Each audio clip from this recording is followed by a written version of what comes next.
الحمدللہ رب العالمین والصلاة والسلام علی سید الانبیاء والمرسلین سیدنا و مولانا محمد وعلی آلہ واصحابہ اجمعین اما بعد۔ پنکھا بند کر دو۔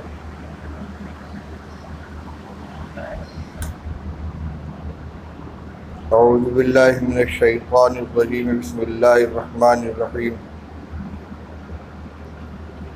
ووضع الکتاب فترى المجرمین مشفقین مما فیہ ويقولون یا ویلتنا ما لهذا الكتاب لا یغادر صغیرۃ ولا کبیرۃ الا احصاها ووجدوا فيه حاضرا ولا يظلم ربك احدا۔ صدق اللہ العلی العظیم۔ محترم علماء کرام، بزرگان ملت، نوجوان بھائیوں، عزیزوں اور ساتھیوں، گزشتہ سال بھی رمضان مبارک کے بعد اسی مسجد میں کسی دوسری نماز کے بعد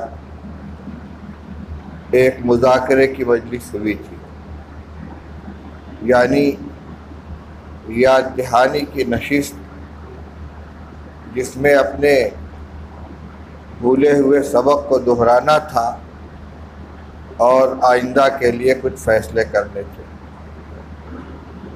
آج بھی اسی سلسلے میں حاضری ہوئی ہے، لیکن ابھی جب ایک کے بعد ایک مائک لگنا شروع ہوا میرے کالر میں، تو یہ آیت ذہن میں آئی۔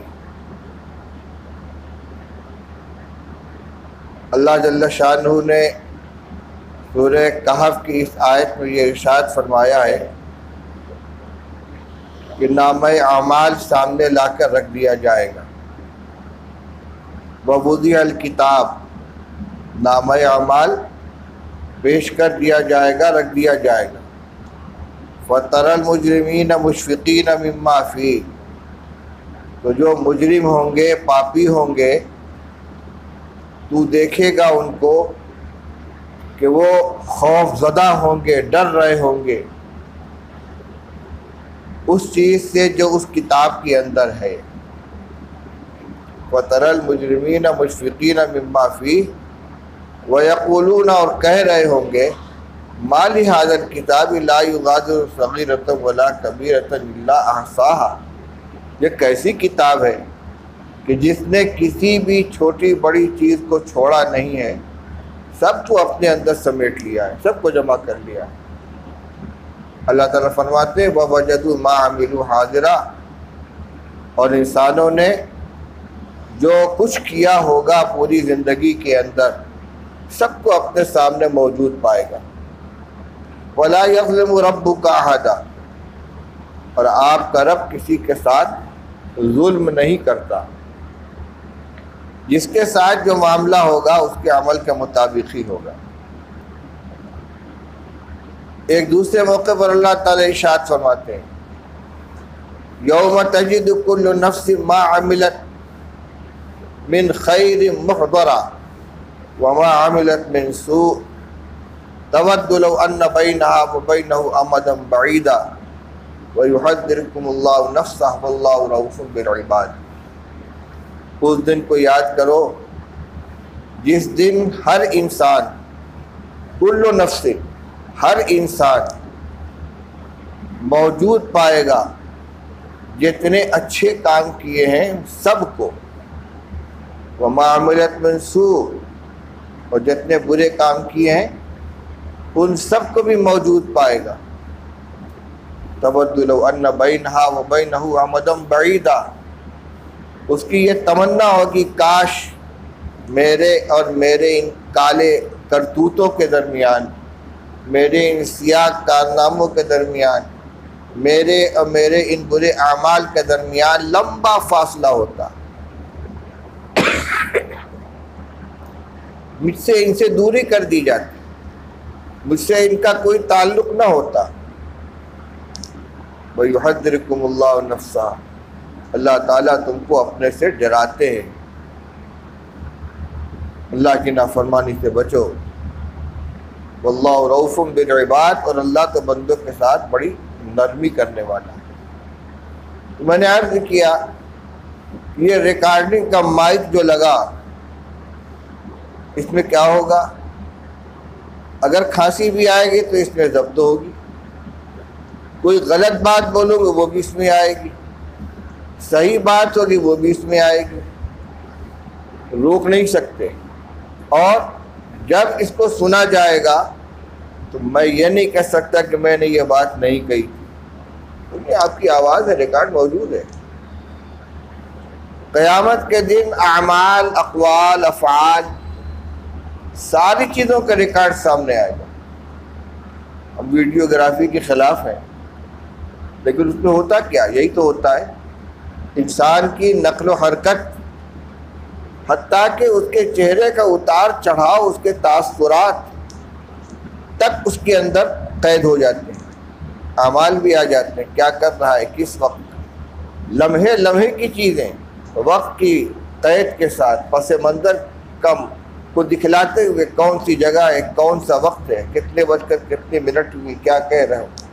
میرے بھائیو بزرگوں، ہم جو کچھ کر رہے ہیں اچھے برے، قدرت کی طرف سے، اللہ کی طرف سے، ان سب کو جمع کیا جا رہا ہے، سب قیامت کے دن سامنے آئے گا۔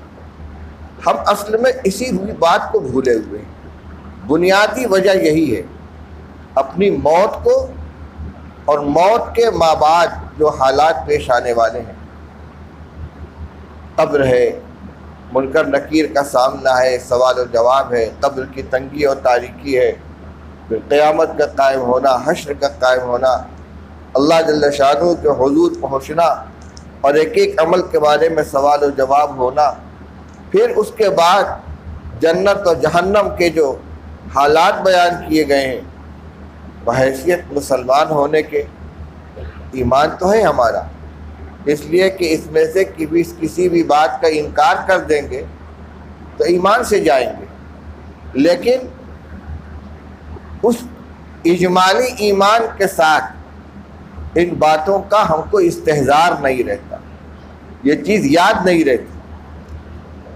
اسی غفلت کا نتیجہ یہ ہوتا ہے کہ جو کرنے کے کام ہیں ان کا وقت آتا ہے تو اندر سے تحریک نہیں ہوتی، جی نہیں چاہتا، اور جو چھوڑنے کے کام ہے جن سے منع کیا گیا ہے وہ سامنے آتے ہیں تو اللہ کا خوف، آخرت کی فکر ہم کو اس سے روک نہیں پاتی، کیونکہ وہ بہت مزمحل ہے، بہت دب گیا ہے۔ ایک اور روایت یاد آئی، ایمان بھی ہے، ہم مانتے بھی ہیں، پھر یہ دل کیوں نہیں آمادہ ہوتا، دل کیوں نہیں ہم کو نیکی پر ابھارتا، برائی سے روکتا؟ اصل میں ایک گناہ دوسرے گناہ کا ذریعہ بنتا ہے۔ رسول اللہ صلی اللہ علیہ وسلم نے ارشاد فرمایا، اور یقیناً اس مجمع میں کوئی ایسا نہ ہوگا کہ جس نے اس روایت کو نہ سنا ہو کہ جب کوئی بندہ کوئی گناہ کرتا ہے تو اس کے دل پہ ایک سیاہ دھبا پڑ جاتا ہے، اگر توبہ کر لے تو وہ صاف ہو جاتا ہے، اور توبہ نہ کرے پھر گناہ کرے تو دوسرا نقطہ لگ جاتا ہے، تیسرا لگ جاتا ہے، یہاں تک کہ پورا دل ان نقطوں سے بھر جاتا ہے۔ اس کے بعد آپ نے فرمایا یہی وہ بات ہے جس کو اللہ جل شانہ نے قرآن پاک میں ارشاد فرمایا ہے، کلا بل ران علی قلوبہم ما کانوا یکسبون، کہ ان کی بدعمالیوں نے ان کے دل کے اوپر زنگ لگا دیا۔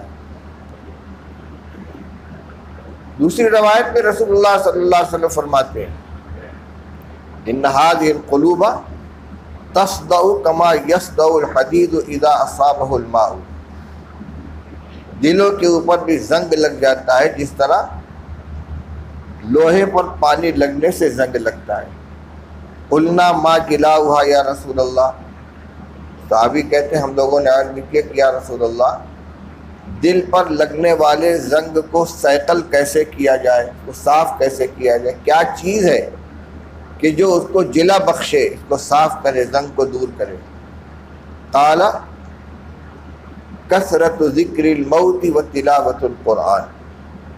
دو کام کرو، موت کو کثرت سے یاد کرو اور موت کا کثرت سے تذکرہ کرو. زبان سے بولو، کان سے سنو، دل سے سوچو.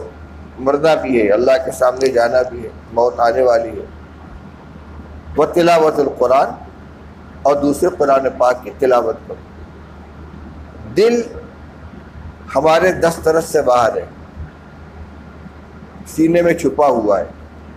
اور پھر جو یہ زنگ ہے یہ بھی آنکھوں سے نظر آنے والا نہیں ہے کہ کسی سرجن سے کہیں کہ ذرا اوپن سرجری کر دو، کھول کے قاعدے سے صاف کر دو میرے دل کا زنگ. تو یہ آنکھ سے نظر آنے والا زنگ نہیں.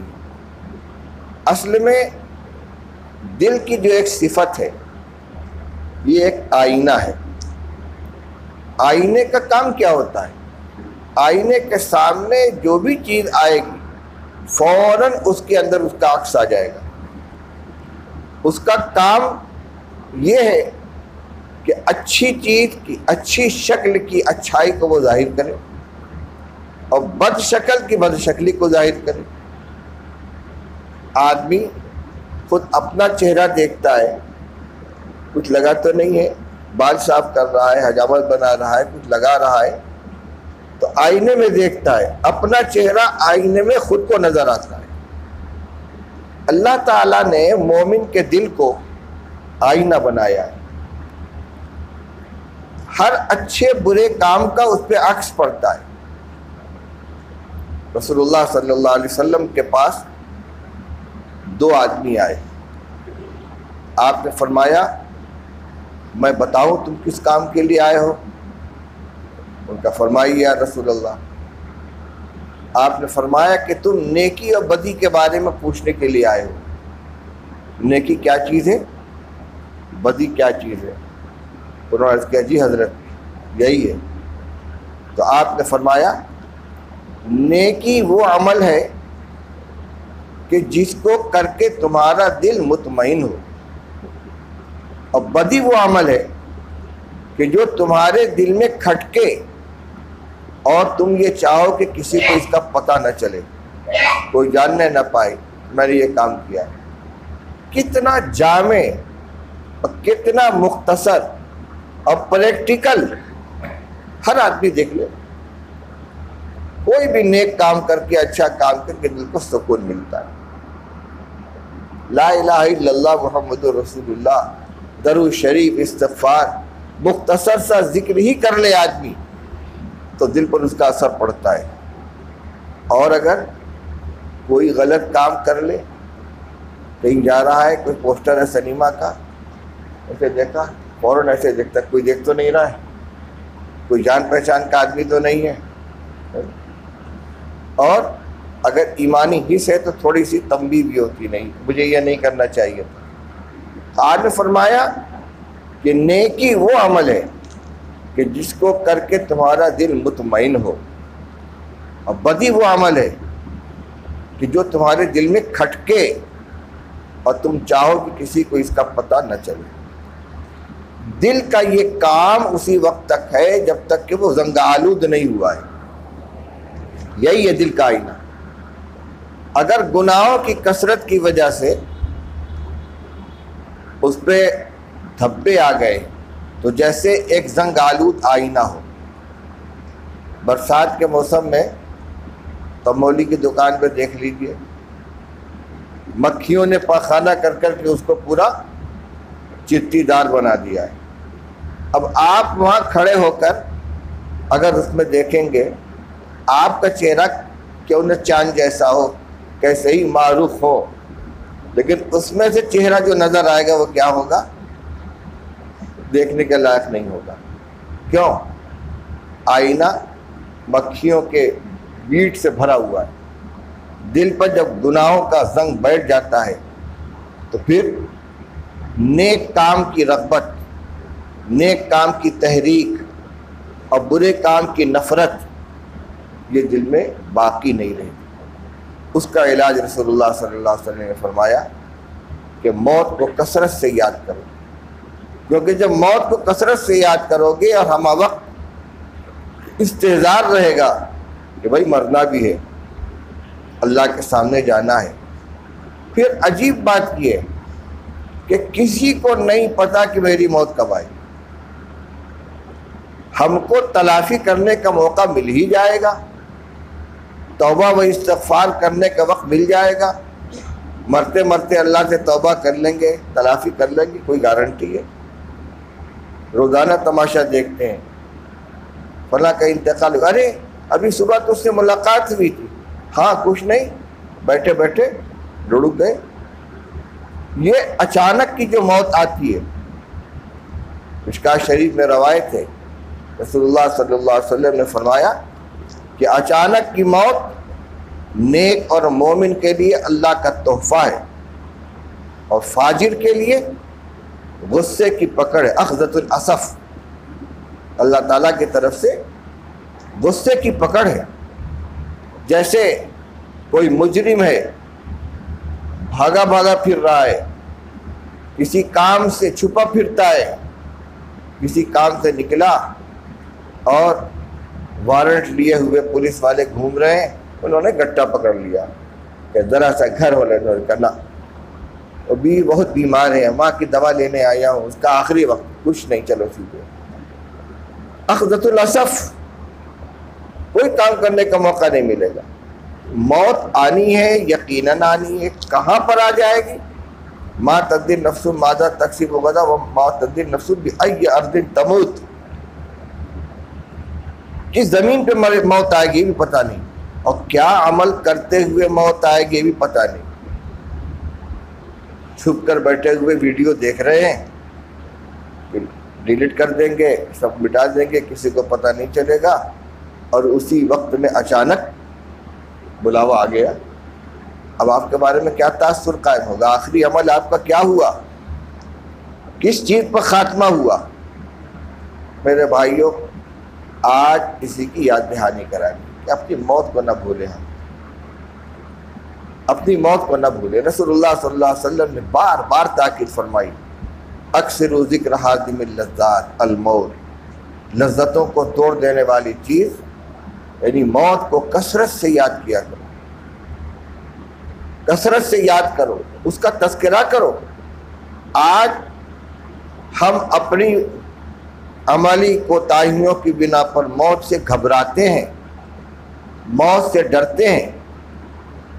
صحابہ رضی اللہ تعالیٰ عنہ کا ایک لشکر ایک کافر ملک میں جہاد کے لیے گیا، اور اس کا جو سپہ سالار تھا مقابل کا، اس سے ادھر کے امیر لشکر کی گفتگو ہوئی، تو انہوں نے کہا سنو، تمہارا مقابلہ اس قوم سے ہے کہ تمہارے لشکر کو جس طرح شراب کا نشہ ہے، ان کے اوپر شہادت کا نشہ ہے. یہ موت کی، اللہ کے راستے کی موت کو تلاش کرتے ہوئے آئے. موت سے ڈرنا تو دور کی بات ہے، ہر وقت موت کے لیے تیار ہیں. اس لیے کسی وقت کہیں بھی کسی طرح موت آ جائے، انشاءاللہ اچھی موت آئے. وہ اپنے آپ کو ہمیشہ موت کے لیے تیار رکھتے تھے، اور اگر اللہ کے راستے میں موت آ گئی تو اس کو اپنے لیے سعادت سمجھتے تھے. دشمن نے دھوکے سے سینے میں خنجر بھونکا تو کیا کہا تھا؟ علماء بتلائیں، فزت ورب الکعبہ، فزت ورب الکعبہ، رب کعبہ کی قسم ہے تو مراد پا گیا. رب کعبہ کی قسم، مجھے تو میری مراد حاصل ہو گئی. اسی طرح کتنے واقعات ہیں کہ کسی کو پھانسی دینے کے لیے کھولتے ہوئے کڑاہے میں ڈالنے کے لیے لے جایا جا رہا ایمان والے کو، اور وہ رونے لگا تو دشمن نے سمجھا کہ یہ موت کے خوف سے رو رہے ہیں، شاید عقل ٹھکانے آ گئی ہے. پوچھا گیا کہ نہیں، اس وجہ سے نہیں، ہم تو اس پر رو رہے ہیں کہ اللہ نے ہمیں صرف ایک جان دی ہے، ایک مرتبہ پھانسی دی جائے گی، معاملہ ختم ہو جائے گا. ایک مرتبہ مجھ کو کھولا دیا جائے گا، میرا جسم گل کے ختم ہو جائے گا. ایک ہی مرتبہ میری موت آئے گی، کاش اللہ تعالیٰ ہزاروں جان دیے ہوتے اور اسی طرح اللہ کے راستے میں میری جان بار بار لی جاتی۔ اور کیوں نہ کہتے، جبکہ ہم سب کے آقا و مولا رضی اللہ صلی اللہ علیہ وسلم نے فرمایا ہے وَدِدْتُ أَنْ أُقَاتِلَ فِي سَبِيلِ اللَّهِ فَأُقْتَلْ ثُمَّ أُحْيَا ثُمَّ أُقْتَلْ ثُمَّ أُحْيَا ثُمَّ أُقْتَلْ ثُمَّ أُحْيَا ثُمَّ أُقْتَلْ۔ ترمذی شریف کی روایت ہے، کتاب الجہاد میں رسول اللہ صلی اللہ علیہ وسلم ارشاد فرماتے ہیں میری تو یہ تمنا ہے کہ میں اللہ کے راستے میں جہاد کروں، پھر مجھے قتل کیا جائے، پھر زندہ کیا جائے، پھر قتل کیا جائے، پھر زندہ کیا جائے، پھر قتل کیا جائے، پھر زندہ کیا جائے، پھر قتل کیا جائے، کئی بار فرمایا۔ یہ کون کرے گا؟ جس نے زندگی میں اپنے آپ کو مرنے کے لیے تیار کر رکھا ہے، حقوق اللہ اور حقوق العباد سے پاک ہے۔ ایک وقت کی نماز اس کے ذمہ باقی نہیں ہے، ایک دن کا روزہ اس کے ذمہ باقی نہیں ہے، ایک پیسے کی زکوٰۃ اس کے ذمہ باقی نہیں ہے۔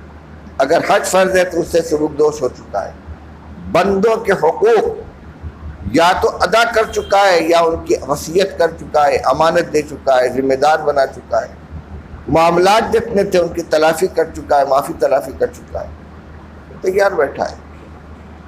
سنا بڑوں سے حضرت مولانا اشرف علی صاحب تھانوی رحمۃ اللہ علیہ ایک مرتبہ اپنے خاص متعلقین کے درمیان بیٹھے ہوئے تھے، ادھر ادھر دیکھا کون کون لوگ ہیں، اس کے بعد فرمانے لگے الحمدللہ الحمدللہ میں اس وقت اس حال میں ہوں کہ اگر ملک الموت آ جائیں اور کہیں چلیے تو میں کہوں بسم اللہ تو قبول۔ مقصد یہ کہ یہ ناممکن نہیں ہے۔ مولانا اشرف علی صاحب تھانوی رحمۃ اللہ علیہ بھی ہماری آپ جیسی انسان تھے، دو دو بیویاں تھیں، ان کے بھی حقوق ادا کرنے تھے، لوگوں کی امانتیں بھی ان کے پاس رہتی تھیں، سینکڑوں نہیں ہزاروں ان کی تصانیف ہیں، متعلقین و مسترشدین کا بھی ایک حلقہ تھا، فتویٰ بھی دیتے تھے، وعظ و تلقین بھی کرتے تھے، لیکن معاملات کی صفائی کی اتنا اہتمام تھا کہ شاید عملی طور پر کسی دوسرے کے ہاں وہ نہ ملے۔ تو جو آدمی اپنے آپ کو موت کے لیے تیار رکھے گا وہ نہیں ڈرے گا، اور جس نے تیاری نہیں کی ہے وہ مہلت چاہے گا، مہلت ملنے والی نہیں۔ میرے بھائی اور بزرگوں، ابھی رمضان مبارک کا مہینہ گزرا ہے، روزوں کی برکت سے، تلاوت کی برکت سے، ذکر کی برکت سے، دعاؤں کی برکت سے کچھ اللہ کے بندوں کی باتیں سن کر دل میں تھوڑی سی نرمی پیدا ہوئی، تھوڑا سا قبول کرنے کا مادہ پیدا ہوا، اور یقیناً ہم سب نے خود دعائیں مانگ مانگ کر یا اجتماعی دعاؤں میں شرکت کر کے اللہ تعالیٰ سے اقرار کیا ہے کہ اللہ ہم نے اپنی پچھلی زندگی میں جتنے گناہ کیے تھے ان سب سے ہم معافی چاہتے ہیں، ہم توبہ کرتے ہیں، سچے دل سے توبہ کرتے ہیں، آپ ہمارے پچھلے تمام گناہوں کو معاف فرما دیجیے، ہماری مغفرت فرما دیجیے، اور آئندہ کے لیے ہم آپ سے عہد کرتے ہیں، وعدہ کرتے ہیں کہ آئندہ گناہ نہیں کریں گے۔ آپ سوچیں گے کہ یہ تو ہم نے نہیں کہا تھا، لیکن آپ نے یہ کہا تھا نا کہ ہم توبہ کرتے ہیں، تو توبہ کسے کہتے ہیں؟ دیکھ لیجئے کتاب مشکات شریف اٹھائیے، باب التوبۃ والاستغفار کھولیے، اس کے حاشیہ نمبر 1 اور 2 میں شیخ عبدالحق محدث دہلوی رحمۃ اللہ علیہ کی لمحات اور ملا علی قاری رحمۃ اللہ علیہ کی مرقات کے حوالے سے استغفار اور توبہ کی حقیقت بیان کی گئی۔ اس میں فرماتے ہیں کہ توبہ کے لیے ضروری ہے کہ 3 باتیں ہوں: اپنے گناہوں کے اوپر ندامت، سچے دل سے ندامت، میں مجرم ہوں، پاپی ہوں، میں نے غلطی کی ہے، میں اللہ کا باغی ہوں۔ نمبر 2، ان گناہوں کے آئندہ نہ کرنے کا پختہ عزم، پختہ ارادہ، کہ پھر یہ گناہ نہیں کریں گے. اپنے دل میں پہلے پختہ ارادہ، پھر اللہ سے عہد، پھر اللہ سے عہد کریں گے کہ اللہ ہم یہ گناہ نہیں کریں گے، تب یہ ہوگی توبہ. سورہ ممتحنہ میں اللہ تعالیٰ نے خواتین کی بیعت کا تذکرہ کیا ہے. مکہ مکرمہ سے ہجرت کر کے بعض عورتیں جو دارالکفر میں تھیں، حالت کفر میں تھیں، ہجرت کر کے مدینہ طیبہ حضور کی خدمت میں حاضر ہوتی تھی کہ وہ تو مسلمان کر لیجیے. تو اللہ تعالیٰ نے اس کا طریقہ نازل فرمایا، یا ایھا النبی اذا جاءک المؤمنات یبایعنک علی الا یشرکن باللہ شیئا ولا یسرقن ولا یزنین ولا یقتلن اولادہن ولا یأتین ببہتان یفترینہ بین ایدیہن وارجلہن ولا یعصینک فی معروف فبایعہن واستغفر لہن اللہ ان اللہ غفور الرحیم. فرمایا جب یہ ایمان والی عورتیں ہجرت کر کے مکہ چھوڑ کر مدینہ آ جائیں آپ کی خدمت میں، آپ سے بیعت کریں ان باتوں کی، آپ کے سامنے بیٹھ کر اقرار کریں، عہد کریں ان باتوں کا کہ ہم اللہ کے ساتھ کسی کو شریک نہیں کریں گے، چوری نہیں کریں گے، زنا نہیں کریں گے، اپنی اولاد کو قتل نہیں کریں گے، اور کسی کے اوپر جھوٹی تہمت نہیں لگائیں گے، اور کسی بھی اچھے کام کا آپ حکم دیں گے تو آپ کی نافرمانی نہیں کریں گے. جب یہ تمام باتوں کا عہد کر لیں فبایعہن، تو آپ ان کو بیعت کر لیجیے. واستغفر لہن اللہ، اور اللہ تعالیٰ سے ان کے لیے دعائے مغفرت فرما دی، اللہ ان کے پچھلے گناہوں کو معاف فرما. اور وہ بیعت کرنے والی عورتیں صرف زبان سے بیعت نہیں کرتی تھیں، وہ جانتی تھی کہ اس وقت ہم جو عہد کر رہے ہیں یہ پتھر کی لکیر ہے. حضرت مفتی محمود صاحب نور اللہ مرقدہ نے اسی بیعت کا تذکرہ سنایا تھا، واقعہ سنایا تھا. میں حوالہ ان کا اس لیے دے رہا ہوں کہ انہی سے سنا ہوا ہے واقعہ، اور کتاب میں کہاں لکھا ہے نظر سے نہیں گزرا. فرمایا کہ رسول اللہ صلی اللہ علیہ وسلم نے فتح مکہ کے بعد جب اسلام میں داخل ہونے والی عورتوں کو بیعت کرنا شروع کیا تو ان بیعت کرنے والی عورتوں میں ہندہ بھی تھی، جو ابو سفیان کی بیوی ہے، جنہوں نے جنگ بدر کے موقع پر حضرت حمزہ رضی اللہ تعالیٰ عنہ کا کلیجہ چبایا تھا. اسلام دشمنی میں بہت آگے، وہ بھی آئی. آپ نے ان سے ایک ایک کر کے ان باتوں کی ان عورتوں سے بیعت لینی شروع کی. آپ نے فرمایا کہ اقرار کرو کہ ہم شرک نہیں کریں گے. اقرار کر لیا.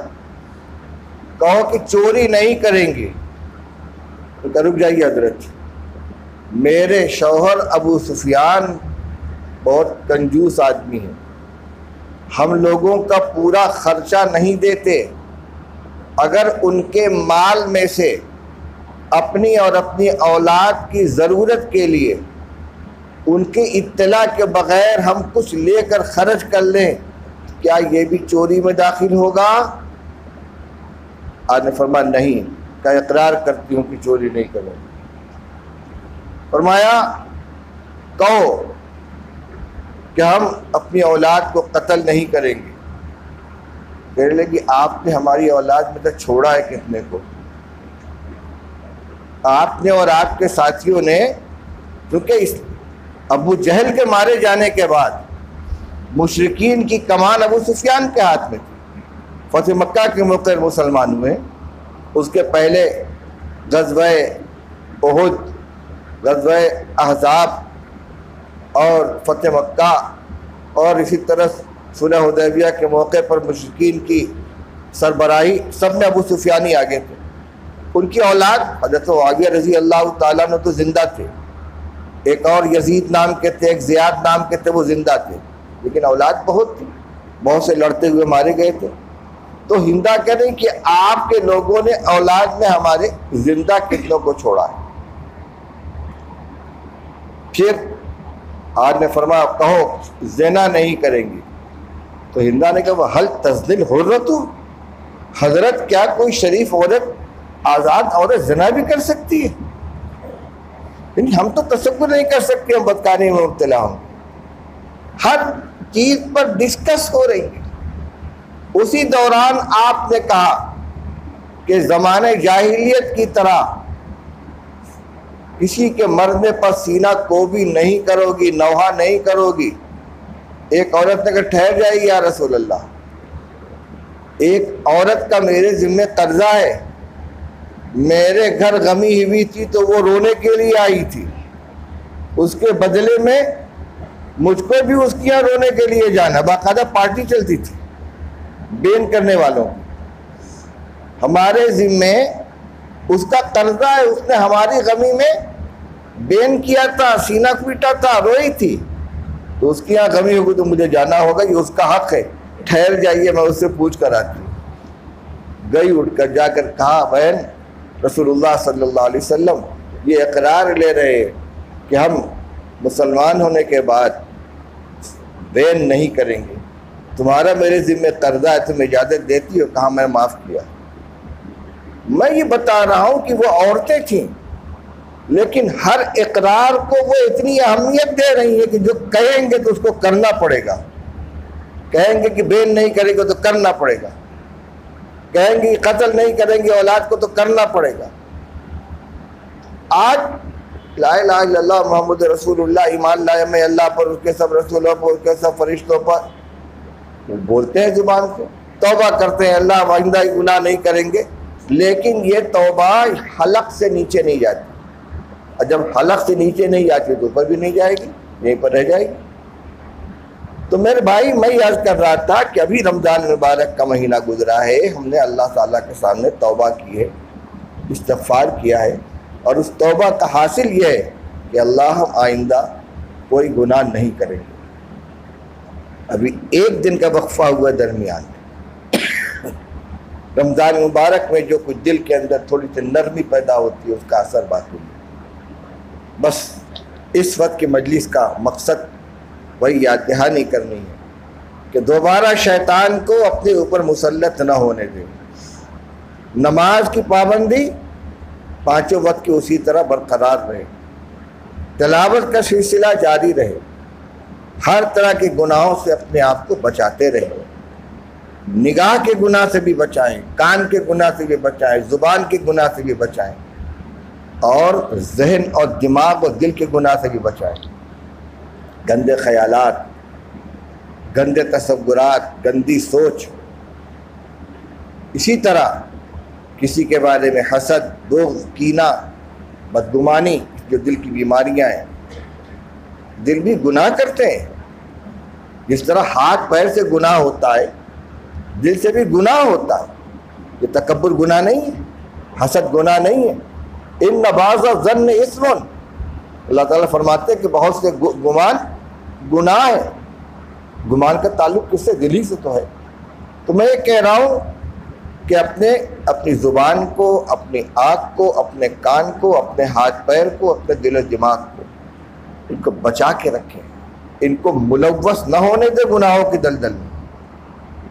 تھوڑی سی محنت کریں گے، تھوڑی سی توجہ کریں گے، انشاءاللہ وہ مزاج باقی رہے گا اور آپ اس کا نفع محسوس کریں گے. ابھی روایت سنائی ہے کہ نیک کام کر کے دل کو سکون ہوتا ہے. الذین آمنوا وتطمئن قلوبهم بذکر اللہ الا بذکر اللہ تطمئن القلوب. اللہ تعالیٰ فرماتے ہیں کہ اللہ کی یاد سے ہی دلوں کو چین ملتا ہے. آج آدمی بے چین ہے. ذہنی سکون اور قلبی چین اور سکون کو حاصل کرنے کے لیے دنیا کیا کیا کر رہی ہے. کوئی گانجا پی رہا ہے، کوئی ہیروئن پی رہا ہے، کوئی ہپی بنا ہوا ہے، کوئی گھاٹ کے اوپر جا کے پڑا ہوا ہے، کوئی مندر میں پناہ لے رہا ہے. اللہ نے ہمیں ایمان، قرآن اور دین کی دولت دی، اپنا پاک نام عطا فرمایا ہے اور نسخہ دے دیا ہے، میرا نام لو، اسی میں چین ملے گی. اور ایک مہینہ ہم اس کا تجربہ بھی کر چکے ہیں.